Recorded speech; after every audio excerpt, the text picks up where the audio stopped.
What's up YouTube? Don Corns here today, bringing you a brand new video. Today I'm going to be talking about air compressors for spraying your own cars. So basically, as you can see right behind here, I got a little bit of a paint booth set up. I'm going to be doing some paint this week on some of these cars over here. So yeah, basically I did a lot of shopping around for a compressor to power the guns that I bought. And today I finally went out and bought some stuff to make the painting happen. So anyway, originally when I bought my paint guns, which require, one of them requires 5 CFM at 30 or 40 psi, and the other one requires 9 to 11 CFM at 40 psi. One of them is the one that requires 5 is is like a Stanley Fat Max that I bought just for doing primer, and the other one's a DeVille Biss GFG 670, which is going to be my base and clear gun. That's the one that requires 9 to 11, which is pretty high. It's not an HVLP gun. It's actually a plus gun, which is like a compliant, a little bit better than an LVLP, but a little bit lower in pressure than a HVLP. But other than that, I don't really know too much about it. Originally, I thought that I was going to be able to use a different compressor, but this turned out to be the other compressor way too small. So this one is still on the smaller side. I'm only going to be painting to start just the front panel, front hood and fenders on this, and then later I'm going to be doing a full Jetta. You can see it back there, and then later I'm going to be doing this full BMW. But I don't really mind taking my time and doing them kind of, a couple panels at a time and letting the air build back up, which is pretty much the only downside that I've been hearing about. But basically, let's get into this compressor, which is the one that I ended up buying. It is a 30-gallon Sanborn, 155 max PSI. You can see that the max that I'm going to be getting, I'm going to be trying to run 30 psi and hopefully get into the mid 8s, 8 CFM with that. But the beauty of this one is that it's running on 120 volts. So I can plug this into my regular outlet, which is great because this is not my garage and I do not have 220 hooked up in here.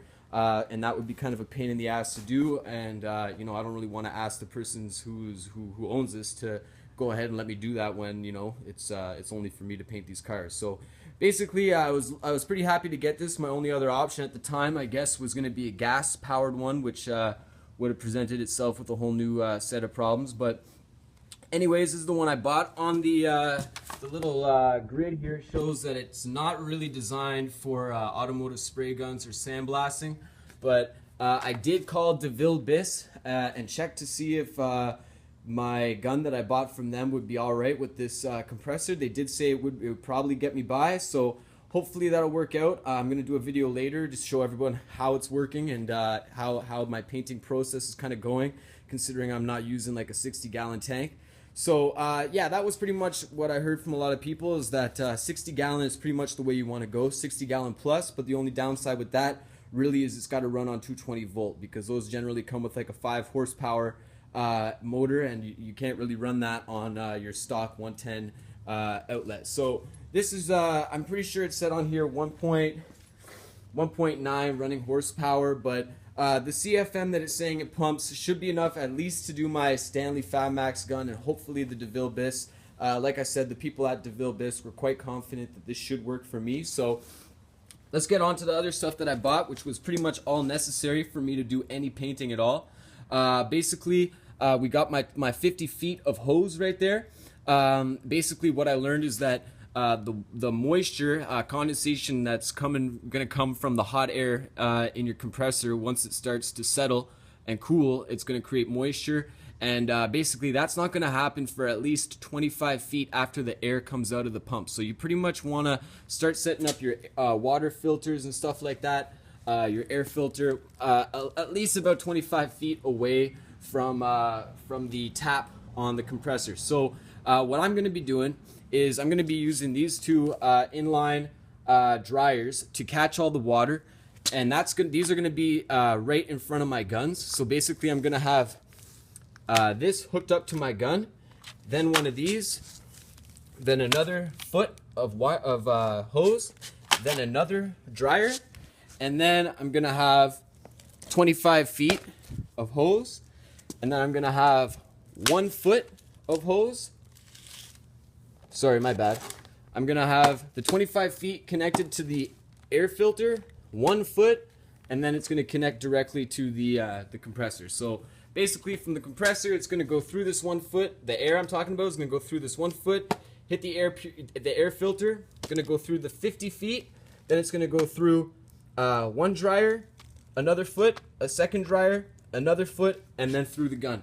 So basically, that's what I'm gonna try for now as far as keeping my moisture under control. Also, I got this is just crystal, packs to replace inside the inside here. This is just replacement cartridge for that. This is Teflon tape to wrap around all the threads before I screw them up, just to get a nice tight lock and to make it easier to undo later when I want to undo them. And then these are just a coupler to help connect all these different things together. And then this is a quick swap set, which just allows me to basically swap my the tools that I'm going to be using, my 2 different guns, real quick on the hose instead of having to unscrew stuff and all sorts of stuff like that. So anyway, that's pretty much how it's going to be set up. Again, I'm going to do another video once I do get it running, get everything going, which should be by hopefully tomorrow. The weather's pretty nice today. I might even get to it tonight. But other than that, one other thing about this compressor, I did pay $3.99 for it. It was on sale at Princess Auto, which is what we have up in Canada where I'm at. And this other stuff here, along with it, ended up coming to around $600. So that's pretty much what it cost me, not including the guns, to get this painting going. And it's oilless, which means it's going to make a little bit more noise than a oiled, lubricated motor. But I don't really mind. I'm going to be in the garage here, and I'm going to try and do this during the weekdays when most people in the neighborhood are away. We got the regulators on here and whatnot. I haven't gotten through the manual yet. This is my first compressor, so probably going to make sure I read that whole thing over before I get to it. But if you like this video, check out my other videos. Try and hit me up to see how this 30-gallon compressor is working with my paint, and you can see if it's going to work for you. Check out my other videos.